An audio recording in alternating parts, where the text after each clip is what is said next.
A very good morning to all. So today I am going to present a beautiful case and beautiful cure of a child 10 years. ये case मेरे पास आने से पहले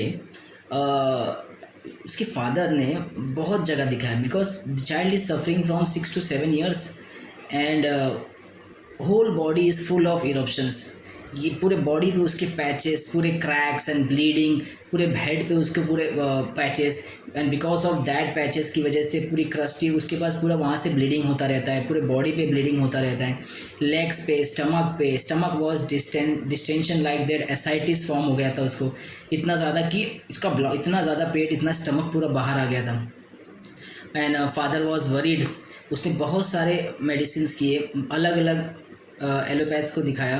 बाद में उसका फेथ होम्योपैथी पे आया। उसने होम्योपैथी कम से कम 4 से 5 साल बड़े बड़े डॉक्टर्स के साथ किया। हर एक डॉक्टर के यहाँ से लेके मुंबई से लेके दिल्ली के लेके अच्छे जो यूट्यूब पे है, जो सबसे उन्होंने कांटेक्ट करके सबसे दवा लिया। तो उन्होंने मेरा नंबर भी यूट्यूब से ही निकाला और यूट्यूब से ही उन्होंने मुझे कांटेक्ट किया, मेरे केसेस देखे एंड उसके बाद उन्होंने मुझे कांटेक्ट किया। तो मेरी बात हुई तो child was suffering very severely. उसको देख के पैथेटिक चाइल्ड, मतलब कि आप देखोगे कि उसका कंडीशन की इट वाज वेरी बैड। तो एक मदर फादर के लिए अपने चाइल्ड को इस कंडीशन में देखना बहुत डिप्रेसिंग है। आप कंटिन्यूस अपने चाइल्ड को देख रहे हो, उसका चाइल्ड पूरा ब्लीडिंग से पूरा ये हो चुका है, पूरा ब्लीड निकल रहा है, हर जगह क्रस्टिक पूरा क्रैश है, उसकी जगह पूरे पैचेस है बड़े बड़े, उसके सर के ऊपर बाल नहीं आ रहे बिकॉज ऑफ इतने ब्लडी पैचेस हो चुके हैं पूरे बॉडी पे। सो आप देखोगे कि कंटिन्यूसली ईचिंग, रात भर उसके मदर फादर बैठ के उसको ईचिंग करते सॉफ्ट कपड़े से ताकि वो सो सके। And because of that mother is not sleeping, the child was very restless, very aerated, very beeping, such a severe condition the child is suffering from. Because of this condition child बाहर नहीं जा सकता खेलने के लिए बच्चे लोगों के साथ बिकॉज उसका लुक वैसा हो गया, because face was full of eruptions and stomach, neck, head full of eruptions. तो बाहर जा नहीं सकता, वो बाहर नहीं जा, स्कूल उसको भेजा नहीं जा रहा because of that. Even sonography करने के लिए because stomach was very distension and doubtful कि उसमें पूरा एसाइटिस भर गया बिकॉज ऑफ इन्फेक्शन की वजह से, शायद कुछ प्रॉब्लम अंदर है and it was totally distension like इतना बाहर आ गया, ऐसा लगता है कि अंदर कितना सारा पानी जमा हो गया। Because of that condition the father was very worried कि उसको बाहर कैसे लेके जाए, इतनी कंडीशन में उसको सोनोग्राफी कैसे कराए। सो मैंने बोला कि मुझे एक बार उससे मेरी बात कराइए एंड वीडियो कॉलिंग पे मैं देखते उसको चाइल्ड को। तो द फादर वॉज सेड कि दैट सर उसको हिंदी नहीं आती है because they are in Odisha side में रहते हैं। और मैंने बोला कोई बात नहीं, मेरी बात कराइए, लेट्स सी। तो मैंने चाइल्ड से बात किया बिकॉज उस बात करने की कंडीशन में मुझे उस समय जो समझा, मैंने उसे एक मेडिसिन दिया बट इट डिडंट वर्क, उसने कुछ आराम नहीं दिया। सेकेंड मेडिसिन मैंने दिया तो शायद उसकी वजह से थोड़ा सा उसको रिलीफ लगा, ईचिंग में थोड़ा सा इरप्शंस उसके कम हुए, but still the eruptions is continuously coming and not further improvement is going on. So उसको मैंने फिर से मेडिसिन चेंज किया। तो बट कुछ भी उसमें चेंज ना होके 2-3 मेडिसिन तो मैंने दे दिया था। तो बाद में मैंने उसके फादर को पूछा कि मुझे एक बात बताइए कि चाइल्ड का ऐसा चीज़ बताइए जो इस डिजीज़ स्टेट में आने के बाद, जब से पिछले 6-7 सालों से चल रहा है इतना सीवियर कंडीशन में, चाइल्ड करता क्या है, उसके बिहेवियर में क्या चेंज हुआ है। तो फादर ने बताया कि सर इसका बिहेवियर बहुत ही हो गया, मतलब जैसे कि ये सुबह रात को तो ये सो नहीं पाता है क्योंकि हम इसको ईचिंग करते हैं तो कंटिन्यूसली मेरी वाइफ उसको ईच करती है, उसको कपड़े सॉफ्ट कपड़े से ईच करेगी ताकि वो सके, क्योंकि अगर वो ईच करेगा तो पूरा और जगह पूरा ब्लीडिंग से भर जाएगा एंड पूरा ये हो जाएगा, ज़ख्म हो जाएगा। ऑलरेडी उसको इतना ब्लीडिंग है और इसलिए हम लोग उसको रात भर ऐसे करके, तो मेरी वाइफ कितने दिनों से सोई नहीं है बिकॉज ऑफ इसकी वजह से, इस कंडीशन की वजह से कि चाइल्ड इतना रात को इतना रेस्टलेस, इरिटेट रहता है, रोता रहता है, बराबर सोता नहीं बिकॉज ऑफ पिछले इतने सालों से ये सब चल रहा है। तो सुबह उठने के बाद मैंने बोला कि क्या कर, सुबह उठने के बाद सर पहले तो वो खाना मांगता है, उसको उठते ही खाना चाहिए और उसको ऐसा वैसा खाना नहीं चाहिए, एकदम टेस्टी, एकदम वैरायटी वाला फूड, एकदम अच्छा खाना चाहिए, मतलब चटपटा एकदम मस्त वाला खाना। ऐसा सादा वादा खाना नहीं खाता, सादा वादा नहीं खाना मतलब उसको पसंद नहीं है। तो रोज़ उसको वही खाना चाहिए और उसको हर 2 घंटे में भूख लगती है और 2 घंटे में भूख लगती है। उसको मोशन भी 6-7 बार दिन में होता है, the stomach was very distension. तो वो खाना बहुत खाता है सर, उसको हर बार खाना चाहिए, पता नहीं इतना खाना वो किधर लेके जाता है। और उसको भी ऐसा भी नहीं, अच्छा खाना, टेस्टी खाना, वैरायटी ऑफ खाना चाहिए, ऐसा सादा सिंपल खाना नहीं खाता है। अगर मैं उसको बोलता बेटा आज जाने दो, आज मत खाओ, आपका पेट खराब है, आज छोड़ दो, नहीं, एंड वो उसको ऐसा बोल दिया तो ही स्टार्ट क्राइंग, मतलब उसको उससे हटना ही नहीं है, उसको वही खाना खाना है, टेस्टी खाना है, अच्छा खाना खाना है, मस्त वाला खाना खाना है, उसके बिना। तो सुबह उठते ही क्या खाने में बनाया, आज खाने में क्या बनाया है, आज खाने में क्या है, तो वो पूछता है। तो उसको लगा कि आज कुछ सादा बन गया था, एंड फर्स्ट वो रोने लगता है कि नहीं मुझे वही खाना खाना है, मुझे वही बना के दो, मुझे अच्छा खाना खाना है। तो उसको उसकी मम्मी हर बार अच्छा अच्छा खाना बना के खिलाती, टेस्टी खाना बना के खिलाती, और उसकी वजह से उसको स्टमक का भी प्रॉब्लम होता, बट स्टिल उसको समझाने पे भी वो को मानता नहीं, उसको वही खाना खाना रहता है। और सेम चीज़ उसने बोला कि सर इसका इसमें भी है, खेलने में भी है, जो चीज़ खेलेगा ना तो वही खेलता रहता है। उसको मतलब उसको बोला बेटा तू अभी जाके थोड़ा सा वो खेल ले। जब ऐसा बोलते ही ही स्टार्ट क्राइंग। उसको बोला कि बेटा तू ये ना खेल के कुछ दूसरा गेम खेल ले, रोज़ वही खेलता है, तो आज तू ये खेल ले। तो उसके फादर बोलते कि आज ये नहीं खेलते, आज वो वाला गेम खेल ले। तो ही स्टार्ट क्राइंग। बस इतना बोला तो बच्चा रोने लगता है ज़ोर ज़ोर से, नहीं नहीं मुझे यही खेलना है। तो उसको वहाँ भी एक प्रॉब्लम है कि उसको वही एक ही गेम खेलना है। सेम सिचुएशन उसका खेलने में भी है, और सेम सिचुएशन उसका कपड़े में भी है। तो उसके कुछ गिने चुने दो ही कपड़े पहनता है जिसको वो अच्छा लगता है, और उसी को पहनता है। कभी मैं कितने दिनों से देख रहा हूँ कि बेटा तू 2 कपड़े पहनता है, इतने सारे कपड़े, तू ये पहन ले, आज तू ये मत पहन। बस इतना बोला एंड ही स्टार्ट क्राइंग। बस उसे वही 2 कपड़ा पहनना है और वही 2 कपड़ा पहनेगा। उसको बोला कि ये दूसरा चेंज कर ले, तो ही डज नॉट लिसन, वो सुनता नहीं है और वो रोने लगता है। तो मैंने बोला ठीक है और कुछ।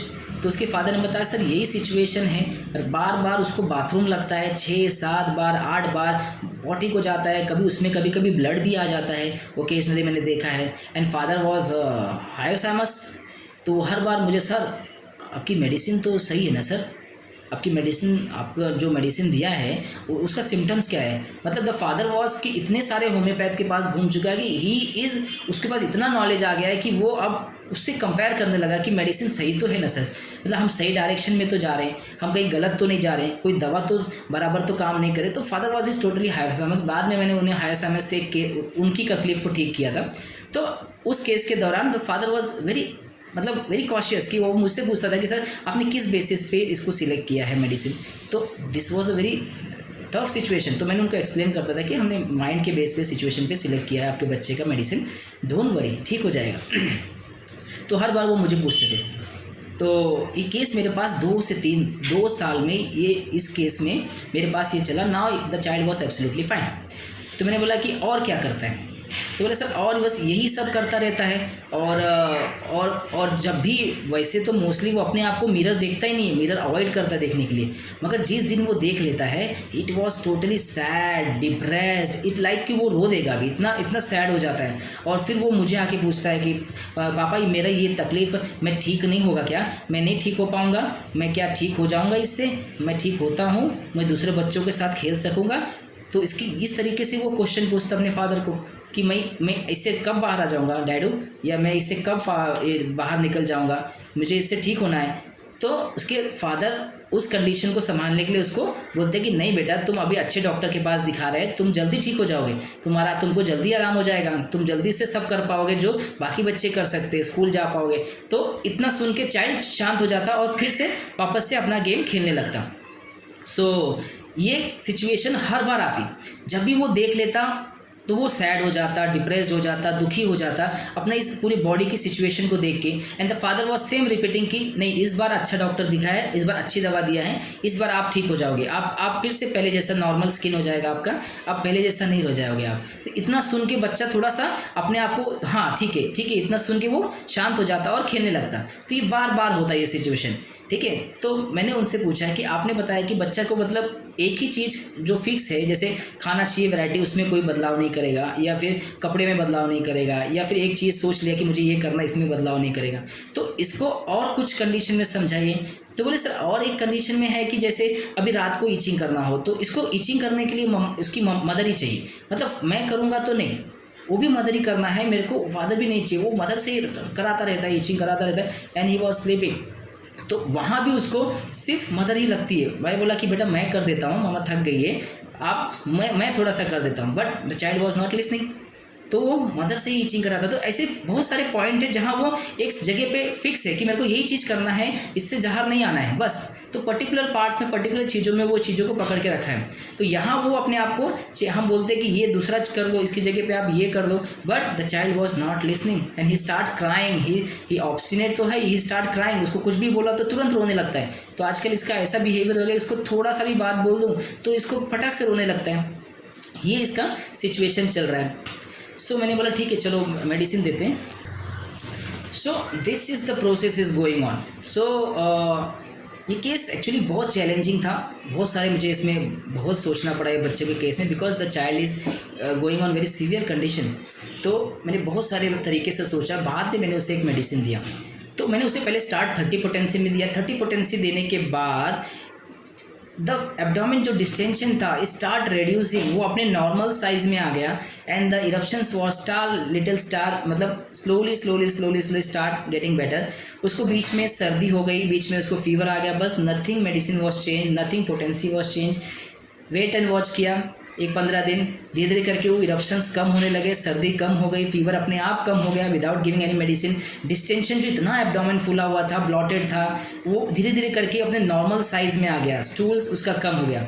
मगर एक कंडीशन पे आके फिर से वो कुछ 3-4 महीना अच्छा चला, फिर से थोड़ा सा उसमें हिंड्रेंस आ गया, रुक गया। The recovery was not going further.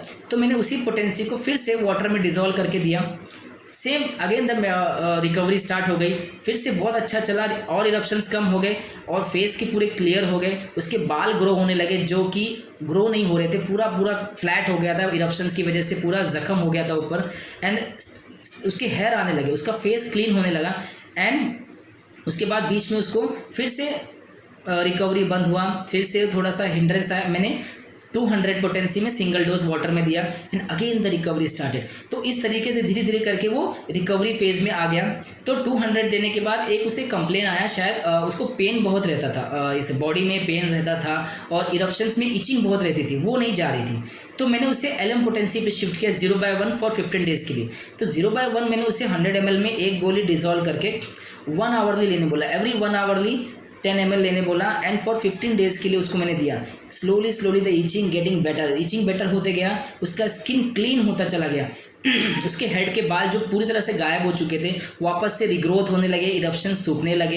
And slowly slowly slowly slowly 0/1 से मैंने 0/2 कर दिया, 0/2 से हमने 0/3 शिफ्ट कर दिया धीरे धीरे करके, फिर 0/4, नाउ 0/5 आते आते the child was totally cured by this eruptions. उसका जो सर का पूरा बाल आ गया, face was totally clean, little bit eruptions one side face पे कहीं एक छोटा मोटा रहेगा, बाकी टोटली इट वॉज फाइन। जो इतना सीवियर कंडीशन था। बट ये केस आज भी ये मेरे पास ये केस चलता है। अभी रिसेंटली उसको फीवर का तकलीफ था, तो मैंने उसी मेडिसिन को 0/5 को वाटर में रिपोर्ट किया। मैंने 0/6 अभी रिसेंटली उसको दिया था, बिकॉज ऑफ फीवर उसको बहुत ज़्यादा था। नाउ 0/, उसके फादर का फ़ोन आया कि नाउ अभी चाइल्ड वो फीवर उसका चला गया 0/6 से। तो उसको वो मेडिसिन देने के बाद द चाइल्ड वॉज 2 साल में पूरा का पूरा उसका बॉडी क्लीन हो गया एंड फिर से वो नॉर्मल स्किन टोन में फिर से बच्चा आ गया। तो ये केस 2 साल में निकल गई, बिकॉज इतना सीवियर कंडीशन था। तो होम्योपैथी अगर मेडिसिन सिमिलिमम है तो सच अ कंडीशन मैं आपको फ़ोटो दिखा सकता था, but because of patient concern तो मैं अभी इस प्लेटफॉर्म पे नहीं डालूंगा, ठीक है। सो मगर child was very beautifully come out of this state, बहुत सीवियर कंडीशन था, बहुत अच्छे से बाहर आ गया ये मेडिसिन देने के बाद। तो अभी आप देखेंगे ये मेडिसिन हमने इसको क्यों दिया। अब देखेंगे स्टार्टिंग में क्या करते हैं कि ये बच्चा क्या कर रहा है। बच्चा देख रहे हो कि कोई एक चीज़ पर्टिकुलर पॉइंट को पकड़ के रखा है, ठीक है। जैसे आप देखोगे उसके फादर ने बताया कि सुबह उठते ही वो खाना मांगता है। कैसा खाना मांगता है? टेस्टी खाना, वैरायटी ऑफ खाना। तो आप इसको गवर्नमेंट मत पकड़िए, ठीक है, क्योंकि गवर्नमेंट पकड़ के मैंने एक दवा दी थी बट वो फेल हो गई। गवर्नमेंट नहीं है ये, तो ये एक चीज़ में नहीं है वैरायटी ऑफ खाना जो खाते हैं, ये चूज़ ही नहीं है। इसको टेस्टी खाना खाना है, इसको सादा खाना नहीं खाना है, बस वही चीज़ खाना है जो इसको पसंद है। और इसकी माँ ने बोला कि बेटा तेरा पेट खराब है, इसको उसकी फादर ने बोला तेरा पेट डिस्कम्फर्ट है, ये खा ले, बस इतना बोला एंड ही स्टार्ट क्राइंग। उसको नहीं चेंज करना है भैया, मेरे को वही खाना है। तो obstinate and sensitive and change नहीं करना है। एक सिचुएशन यहाँ सेम, उसके खेलने में भी वही गेम खेलेगा, वही प्लेटफॉर्म खेलेगा, उसको वहाँ भी चेंज नहीं करना है। कपड़े में भी चेंज नहीं करना है, ठीक है, उसकी माँ से खुजली भी अपनी माँ से कराना है, वहाँ भी चेंज नहीं करना है। तो कोई नया चीज़ उसके फादर बोले कि बेटा तू आज ये कर ले, कोई एडवाइस दे कि बेटा तू आज इस पर शिफ्ट हो जा, आज ये कर ले, but he doesn't want to change, उसको वही करना है जो वो करते आ रहा है, उसमें उसे कोई बदलाव नहीं चाहिए। और फादर बोलते हैं चेंज करने के लिए तो क्या चाहता है, ही स्टार्ट क्राइंग, नहीं मुझे वही करना है, वो वही करेगा अपनी ज़िद के लिए, वो अपनी ज़िद में वही करता है, बदलता नहीं है। तो ये सिचुएशन से मैंने इस केस को पकड़ा, चेंज एवर्जन टू। अब आप देखो चेंज एवर्जन टू, टिपिकल हर चीज़ में जो वो कर रहा है उसमें उसको चेंज नहीं चाहिए। तो पहला रूब्रिक्स तो मेरे दिमाग में वही स्ट्राइक हो कि इसको चेंज नहीं चाहिए, सिचुएशन जो चल रहा है वैसे ही चलना, टेस्टी खाना, वही कपड़ा, वही खेलना, वही आदमी खुजली करे, दिस इज चेंज, उसको चेंज नहीं चाहिए उसके अंदर।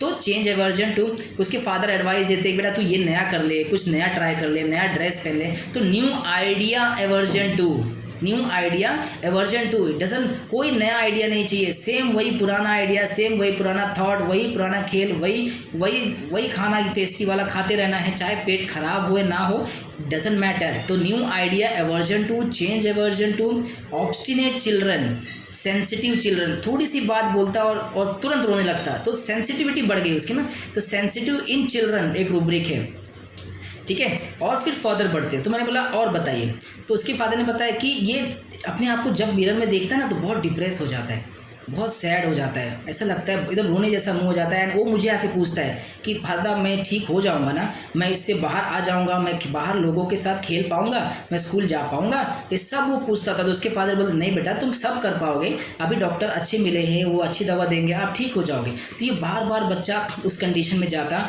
और बार बार फादर उसको क्या करते, श्योर करते, ठीक है, उसको एक होप देते कि बेटा तू हो जाएगा। एंड बच्चा बहुत थोड़ा सा सेटल डाउन होता है एंड गो टू अर्न। तो ये लाइट नहीं है, ये होप, इसको होप मिल जाता, वो थोड़ा शांत हो जाता। तो ये होप अल्टरनेट विद ये हो जाता क्या, डिस्करेज्ड। होप हल्ट क्या होता है, फिर से देखता, फिर से वो डिस्करेज हो जाता है, फिर से अपनी बॉडी इतनी ऐसी हो गई है, मैं इससे निकल पाऊंगा। तो hope alternate with discourage, hope alternate with sadness. तो होप, उसके फादर उसको होप देते, बाद में वो फिर से देखता तो वापस से सैड कंडीशन में चला जाता, वापस से डिस्करेज हो जाता कि यार फिर से मतलब ठीक तो नहीं हुआ।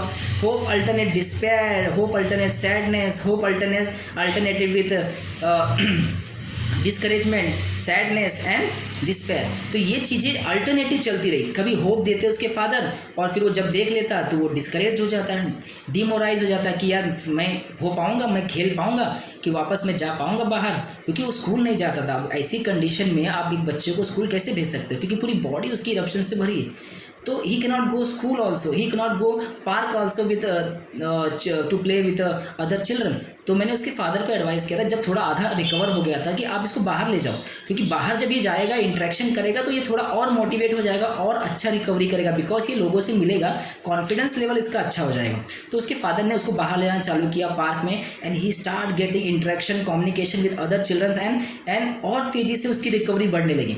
तो इस तरीके से मैंने उसको गाइड किया and now he is totally fine. तो हमने जो इस आधार पे रूब्रिक लिया उसको मैंने फर्स्ट कालिकाप 30 देने के बाद and the child was start recovering, फिर 30 से मैंने उससे वाटर डोज रिपीट किया, फिर 200 दिया था बीच में। नाउ उसको मैंने 0/1 पे, फिर 2, 3, 4, नाउ अभी 5 पे वो पूरी तरह से क्लियर हो गया, ठीक है। तो he was totally fine and totally come out of the, उसके पूरे अच्छे बाल, बहुत बड़े बाल हो गए, उसके बाल पूरे घने आ गए हैं, जितने पहले थे एकदम टोटली गायब हो चुके थे इरप्शंस की वजह से। उसके पूरे फेस क्लीन हो गया, जो पूरा एकदम ब्लडी की वजह से पूरा पैचेस ख़राब हो गया था। तो खाली खाप से ये बच्चा पूरी तरह से बाहर आ गया। सो अगर आपको ये केस पसंद आया या आपको ये रूब्रिक्स पसंद आया तो प्लीज़ इसको अप्लाई कीजिए, क्योंकि ये सब हमारे day to day life practice के एक्सपीरियंसेस है जो मैं आपके सामने शेयर करता हूँ, केसेस शेयर करता हूँ, ताकि आप इसको गाइड, आप इसको समझ के अप्लाई कीजिए और इसको अपने पेशेंट को रिलीफ दीजिए, ताकि आपको, अगर आपको ऐसे केसेस मिलते हैं तो ज़रूर इसको अप्लाई कीजिए और मुझे फीडबैक दीजिए कि आपको कैसा एक्सपीरियंस रहा। So thank you so much. Next video में हम जल्दी मिलेंगे विद एक न्यू केस के साथ, न्यू रूब्रिक्स के साथ। Thank you so much.